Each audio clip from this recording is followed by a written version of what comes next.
Renan Santos, que é pré-candidato à presidência pelo Partido Missão, você ainda está... você é o presidente da sigla, né? Que surgiu a partir, então, do MBL, que é o Movimento Brasil Livre, né? Até brincava contigo aqui, é a 30ª, não 30ª sei tantas, o é legenda aí, partido que surge no Brasil. Essa é uma outra crítica. O Brasil tem muito partido político. Cada pouco surge mais um. Pois agora nós temos mais um. Mas a ideia foi assim, fundar um novo partido, fundar uma nova sigla, porque o que está aí não se encaixa nos pensamentos que vocês têm? Fábio, a provocação é o seguinte, quantos partidos de verdade existem no Brasil? Uma coisa é legenda, o Brasil tem muitas legendas. E essas legendas ainda recebem dinheiro público para se sustentarem. Outra coisa é partido. O que é um partido, né? Para entender assim, um partido político, ele é um grupo de pessoas organizadas para fazer a disputa de poder que representam uma visão de uma parte da sociedade. Até por isso o nome partido. E elas defendem, né, esse agrupamento de maneira férrea as suas ideias. Quantos partidos fazem isso no Brasil? Que tem uma visão de mundo sobre o Brasil e que topam perder em nome da visão de mundo. São poucos. Em geral, estão à esquerda. O PT é um partido político. A gente pode criticar em tudo o PT. O PT é meu inimigo natural. Dito isso, o PT é um partido. O PSOL é um partido. Eles têm visão de mundo, eles têm produção de literatura a respeito disso e propostas dentro da agenda deles. Agora, eu não posso falar que o PSD do Kassab é um partido político. Ele está com Lula, ele está com Bolsonaro, ele está com qualquer um. Ele é o que precisa ser. Ele é uma legenda. Ou seja, ele é um cartório que as pessoas usam para participar de eleições. Mesma coisa MDB, União Brasil, o próprio PL. Eu estava no Maranhão, o PL é Lula no Maranhão. Então, não é um partido, é uma legenda. Quando a gente montou a missão se propõe a ser um partido. Um partido com uma visão de mundo à direita, mas um partido. Se nós precisarmos vender a mãe para ganhar a eleição, nós perdemos a eleição. Nós não vamos fazer isso. Um exemplo que nós fazemos, que é uma prática de partido, não de legenda.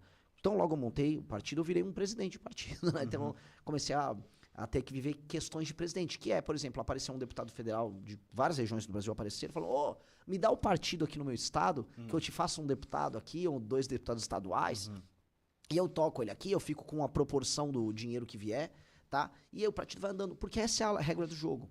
Ou seja, não importa se ele está numa missão, no União Brasil, para ele o partido é só um veículo. Eu falei, não, o partido está sendo tocado pelos militantes, foi quem coletou essas assinaturas, quem montou o partido, e tem que ser assim, as pessoas que acreditam na nossa ideia. E, portanto, é paradoxal que tem muitas legendas no Brasil, parasitas, mas poucos partidos. Agora, esse histórico, né, e se a gente voltar um pouquinho no tempo, essa história não diz nada, assim você fez crítica, por exemplo, ao MDB, né? O regime militar é MDB de um lado, Arena do outro, né? O bipartidarismo. Aí, a partir da redemocratização, aí surge, né, o PT, por exemplo, que você disse que é um partido político. O MDB não tem toda essa história e ele, no seu entender, não é considerado um partido?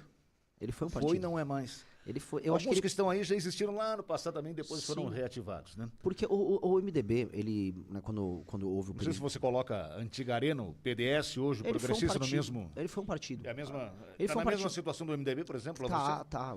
Porque os partidos, eles perderam a razão de ser a partir do momento que eles não têm um programa. Se você pegar, por exemplo, eu tive que fazer esse estudo. Estudar o programa partidário de todas essas legendas. Do PP, do União Brasil, que é o antigo PFL... se eu pegar os filhos, né, agora vai ter União Progressista, com a fusão. E eu for pegar também o próprio PSB, os partidos mais de centro-esquerda, você vai olhar ali, tudo mais ou menos a mesma coisa, são platitudes, defesa da democracia, garantir direitos, livre mercado, mas com responsabilidade. É uma sopa de letrinhas, vamos dizer, que é uma carta de Papai Noel, com vários desejos, mas não tem um programa claro. A gente tem que ter um programa claro. O partido do a Argentina tinha mais ou menos esse mesmo problema. Aí em El Salvador também. Quando o Milei montou o Liberdade Avança e o Bukele montou em El Salvador o Nuevas Ideias, eles montaram um programa de direita para os países deles e um partido. E eu acho que não tem, assim, na democracia você tem que ter partidos. Se a pessoa quer montar um partido de esquerda, que seja em si um partido de esquerda, ok, monta seu partido de esquerda, defenda seu programa de esquerda e a gente debate, se enfrenta nas eleições. É do jogo. O que eu não gosto é o partido genérico.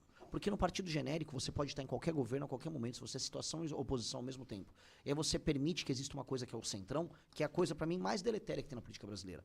Eu sou ideologicamente parte de um grupo que é de direita. Meu adversário natural em termos de aplicação de políticas públicas é a esquerda.